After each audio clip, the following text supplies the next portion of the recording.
Bem, galera, bem-vindos ao segundo episódio do podcast em que eu estou analisando o livro Livre de Ansiedade. Olha, sendo bem sincero, ainda bem que a gente tem a capacidade de aprender com os nossos erros. Porque, nossa, eu odiei o primeiro vídeo dessa playlist, né? O vídeo anterior. Eu deixei um aviso escrito lá na tela, né? No final do vídeo. Eu não sei se todo mundo que tá aqui agora viu aquele aviso, mas eu não sei se dava para perceber, né? Tava escrito lá. Eu tava desconfortável, meio perdido e insatisfeito com o resultado do vídeo. Eu quase apaguei ele enquanto eu tava editando, porque eu queria desistir, mas enfim, eu não queria ter que fazer tudo de novo, era muito trabalho. E eu acabei postando. De certa forma, eu achei que isso foi algo positivo, depois eu conversei na terapia sobre, porque justamente era um podcast que falava sobre ansiedade e que estava me deixando ansioso.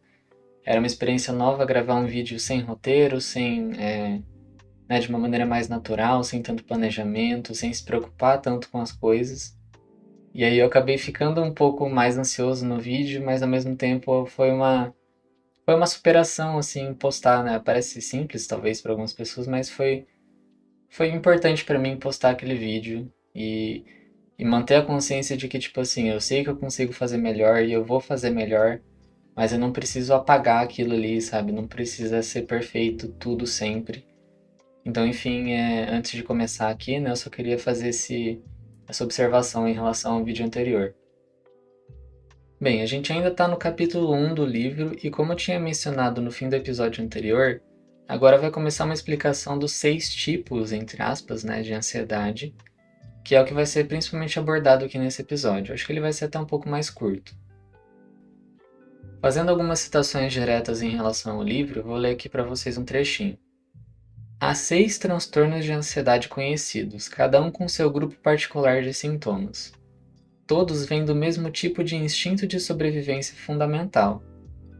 Apesar dos nomes dados a eles, não são apenas transtornos isolados, são simplesmente nossa ansiedade humana fundamental se manifestando de maneira diferente, de acordo com estímulos e situações diferentes. As pessoas que têm um desses transtornos, em geral, têm outro, e às vezes o indivíduo tem a maioria deles, se não todos. Mas cada transtorno tem suas próprias características e desafios. Então, enfim, é isso que ele falou. Existe a ansiedade fundamental, né, digamos assim, a base, e ela tem algumas especificidades de acordo com as situações que vão gerar essas 6 divisões, né, de transtornos. Então, no finalzinho desse capítulo 1, ele apresenta um panorama geral de cada uma dessas situações, né, cada um desses 6 tipos. E o que eu achei bacana de fazer é que eu fui lendo e marcando com quais eu me identificava mais ou menos, né? Óbvio que não é tipo um diagnóstico, não estou fazendo um autodiagnóstico, mas eu pensei, nossa, isso faz sentido para mim, isso não faz tanto, senti isso, nunca senti isso. E eu acho que é uma experiência legal de fazer para você começar, né, a ter essa inteligência emocional de se entender um pouco mais, se autoconhecer, né? E tentar refletir com base nisso. Futuramente o livro vai aprofundar cada um desses 6 tipos, mas aqui, como eu disse, é só um panorama geral. Então vamos lá. Número 1. Fobia específica.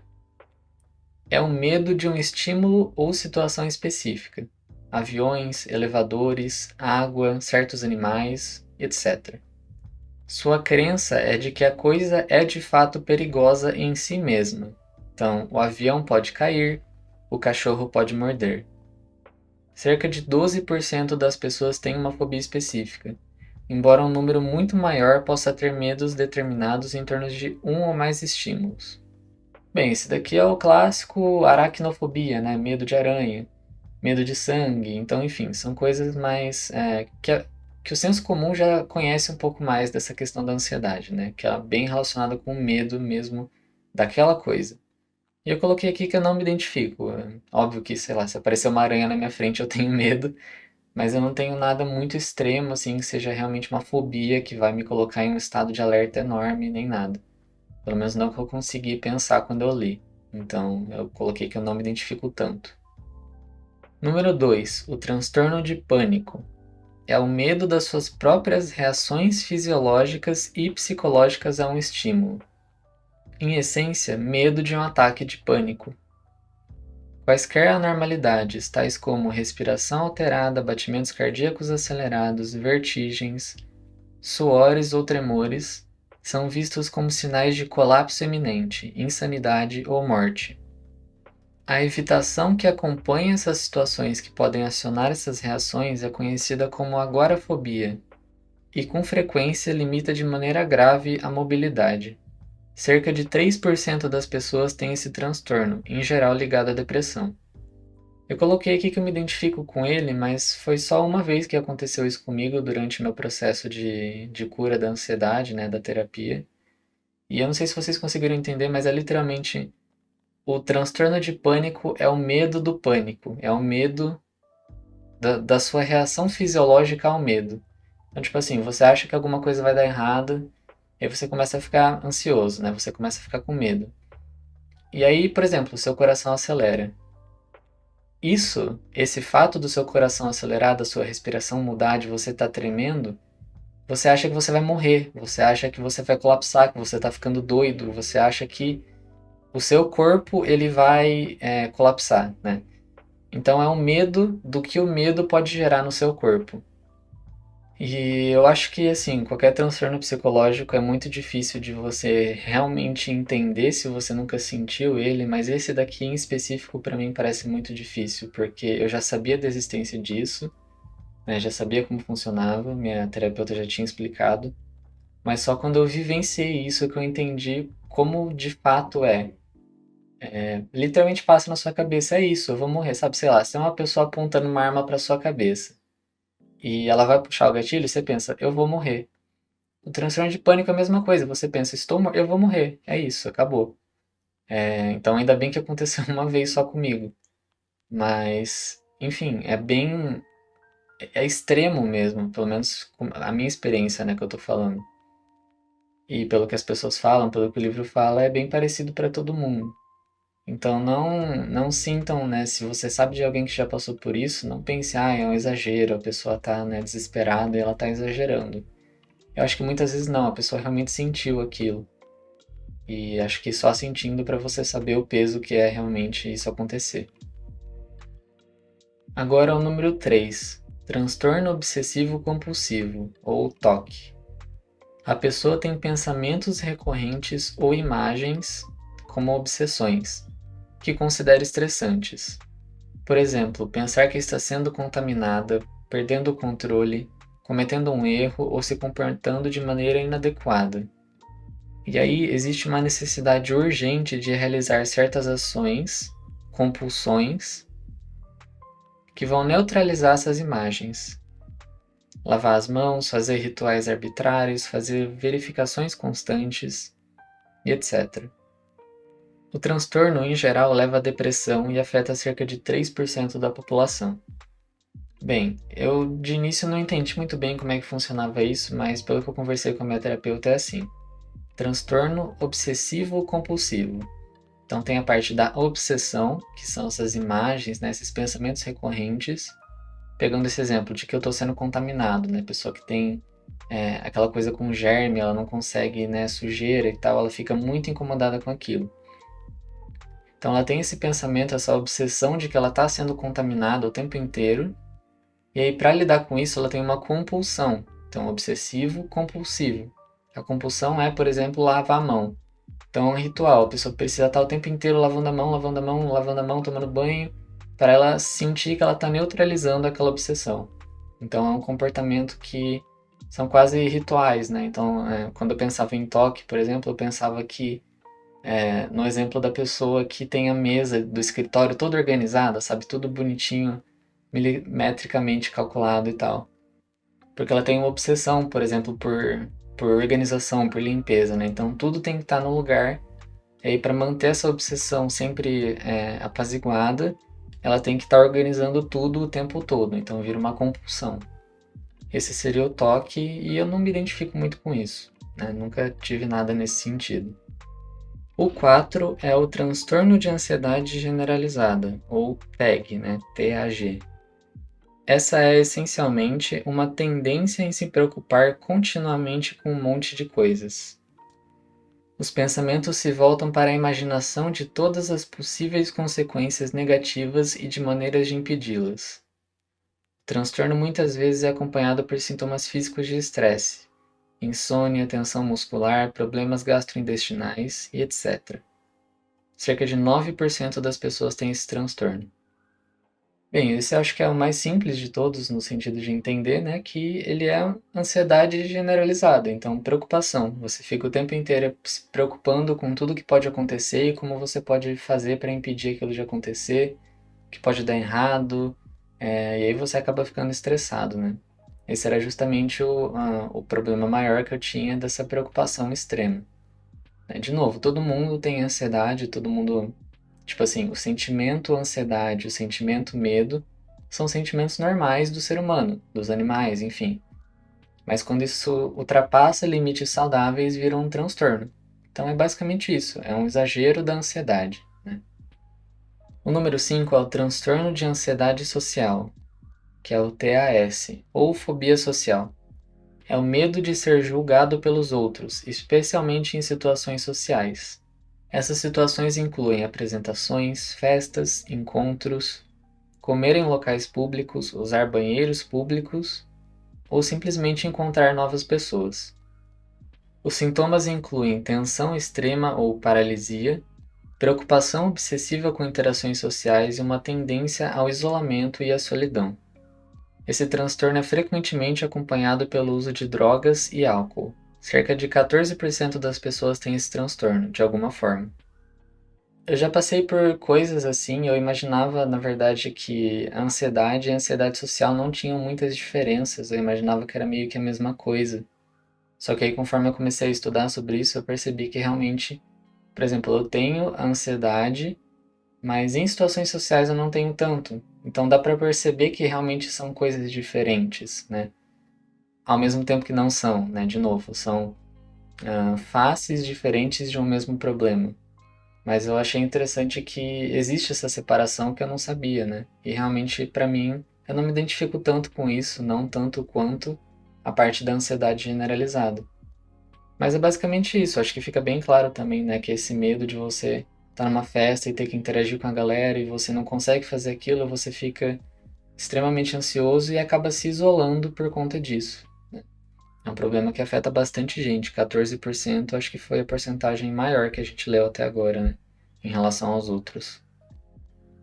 Por último, o número 6 é o transtorno de estresse pós-traumático. Esse transtorno envolve o medo excessivo causado por exposição anterior a uma ameaça ou dano. Traumas comuns são o estupro, a violência física, acidentes graves, exposição a guerras. As pessoas que sofrem desse transtorno frequentemente reexperimentam seus traumas sob a forma de pesadelos ou flashbacks e evitam situações que tragam lembranças perturbadoras. Elas podem exibir irritabilidade, tensão e hipervigilância. O álcool e o abuso de drogas entre pessoas que sofrem são endêmicos, assim como são os sentimentos de depressão e falta de esperança. Cerca de 14% das pessoas sofrem esse transtorno. Também uma porcentagem bem alta, né? Bem parecido com a do transtorno de ansiedade social. Bem, esse eu acho que já é um pouco mais conhecido também, né? Essa questão da guerra, aqueles filmes de guerra, então que o soldado ele já tá velho, né? Já tá ali descansando em casa e alguém fala da guerra e todas aquelas memórias voltam de uma vez e a pessoa surta, né? Completamente e perde o controle. Então é uma maneira de imaginar, né? De exemplificar esse tipo de transtorno. Mas justamente eu imagino, né? De novo, agora sou eu falando num livro que tanta gente sofra disso porque traumas, né, não só guerra, né, guerra é um pouco mais difícil de acontecer, eu acho, na população geral. Mas violência física, abusos verbais, né, pais abusivos, então se você tem uma família, imagina uma família controladora e você fica o tempo inteiro assim, se sentindo abusado, e aí quando você cresce tá tudo bem, né, você consegue superar aquilo, mas alguém age daquela maneira de novo com você, e aí você volta no tempo e relembra tudo aquilo. Então, esses traumas eu imagino que sejam relativamente comuns mesmo, né? 14%, pelo menos para mim faz sentido. Mas enfim, depois disso tudo, termina nessa explicação mais geral sobre essas 6 divisões da ansiedade. Aí você lê tudo isso, se identifica com algumas coisas ou não, fica triste ou não, né? Se lembra de coisas. Mas aí o livro traz um trecho que se chama A Ansiedade Pode Ser Tratada? Bem, a gente já tinha comentado um pouco sobre isso no episódio anterior, mas aqui ele traz uma perspectiva um pouco mais genérica e esperançosa, eu achei até, falando que sim, ela pode ser tratada e com muita eficiência na maioria dos casos. Ele menciona que a ansiedade agora é altamente tratável, esses tratamentos não necessariamente fazem uso de medicação, não demoram anos e anos para funcionar. Vários pacientes demonstram uma melhora muito significativa logo no começo, e muitos deles conseguem manter seus transtornos sob controle depois de alguns meses ou até mesmo semanas de tratamento. Eu acho muito bacana essa questão do medicamento que ele mencionou, que não necessariamente ele é necessário. Essa frase ficou estranha, mas tudo bem, que ele não é necessário em todos os casos, né? Porque eu tinha muito medo no começo da terapia de ficar dependente da medicação que eu tomava. Porque eu não via saída para aquilo que estava acontecendo e eu achava que ia ter que ficar tomando remédio para sempre, né? Mas hoje em dia eu percebo que é importante ver os remédios psiquiátricos da mesma forma que a gente vê um remédio para dor de cabeça, por exemplo. Ele alivia os sintomas, mas se você não cuidar da sua saúde, você vai ter que tomar outro, e outro, e outro, e outro, e assim vai. Novamente eu quero deixar claro que agora sou eu falando e não o livro, mas são coisas que eu senti na pele, já conversei com várias pessoas que passaram por isso e com a minha terapeuta também. O remédio para ansiedade me ajudava a não me sentir tão ansioso e não ter crises tão ruins de ansiedade, para que junto da terapia eu conseguisse aprender a lidar com essas situações e eventualmente não precisasse mais do remédio. Então, tipo assim, ele não cura a sua ansiedade. Ele diminui os sintomas para que o seu corpo consiga, ter tempo de se preparar, digamos assim. Então, conforme minhas crises de ansiedade foram ficando um pouco mais amenas por causa do remédio, eu consegui ter mais calma e paciência para entender elas, para conseguir aprender com aquilo e não ficar só desesperado, né? Então, tive esses momentos para conseguir vagarosamente começar a controlar elas sem o remédio.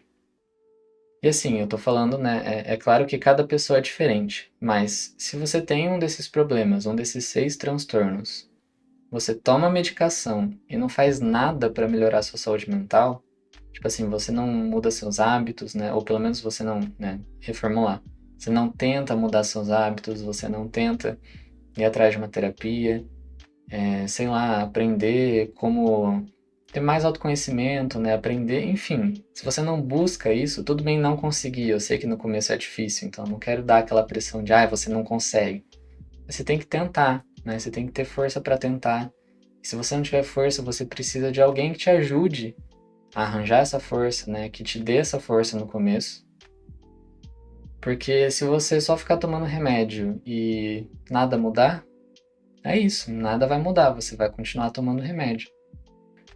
Eu não digo que seja ruim, que você é uma pessoa pior se você estiver tomando remédio, né? De novo, é claro que cada pessoa é diferente. Se você tem uma situação muito grave, talvez você precise mesmo tomar bastante remédio por bastante tempo.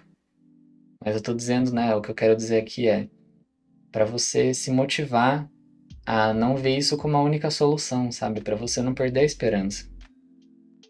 Porque vai ser difícil, né? Quando eu parei de tomar um remédio porque as coisas já estavam um pouco mais amenas, eu tive que lidar com as crises sem ele. Foi horrível no começo, né? Mas eu falei, não, eu quero continuar assim, eu sinto que eu sou capaz, sabe? É ruim, mas eu sinto que vai dar certo alguma hora. E aí foi indo, foi mais ou menos um ano até eu conseguir realmente amenizar bastante a situação. Mas de novo, é o meu caso, né? Então, enfim, com isso chega ao final o capítulo 1. O capítulo 2 se chama Ansiedade como Adaptação e ele vai falar bastante daquela questão evolutiva que a gente já tinha dado uma introdução, no vídeo anterior. Eu acho muito importante comentar e entender isso, porque justamente ele faz você, ter esse autoconhecimento, saber que é uma coisa biológica, que você não tem culpa muitas vezes disso tudo que acontece, que a vida é complicada mesmo, são problemas complexos, mas também quanto mais complexo for o problema, mais formas de solucionar você tem. Então, eu acho que quanto mais a gente estudar sobre, mais possibilidades surgem. Bem, eu acho que era isso que eu queria trazer para vocês por enquanto, essa questão de identificar um pouco, né, buscar esse autoconhecimento desses 6 transtornos, qual você acha que você se identifica mais ou menos, e ter paciência e perseverança em relação a essa questão da terapia e do remédio, caso você esteja passando por isso, ou imaginando que talvez você precise passar por isso. Se você gostou desse podcast, se você acha que te ajudou, ou se pelo menos você acha que foi melhor que o primeiro, né? Se eu melhorei um pouquinho, já é um progresso. Então, não se esqueça de me apoiar, deixar um like, um comentário contando a sua história. Se você concorda ou não concorda, se identifica ou não com as coisas que eu falei. Eu tenho várias maneiras de receber apoio além disso. Você pode, né, tá aparecendo aí na tela agora, você pode doar para mim através de várias formas. Me apoiar no Apoia-se também, que é uma plataforma que você faz, né, financiamento coletivo, então ajuda bastante. Mas enfim, no geral, além disso tudo, né, eu acho que uma coisa importante é espalhar esse tipo de conteúdo, porque eu estou tentando fazer ele com bastante responsabilidade, né, citando bastante as fontes e quando é uma opinião minha também deixando claro, recomendando essa leitura que eu acho muito bacana, citando trechos. Então eu sinto que é um conteúdo que pode ajudar bastante gente. Se você puder mandar para alguém que está precisando, eu acho que seria muito legal. Agradeço a atenção de vocês e até o próximo vídeo.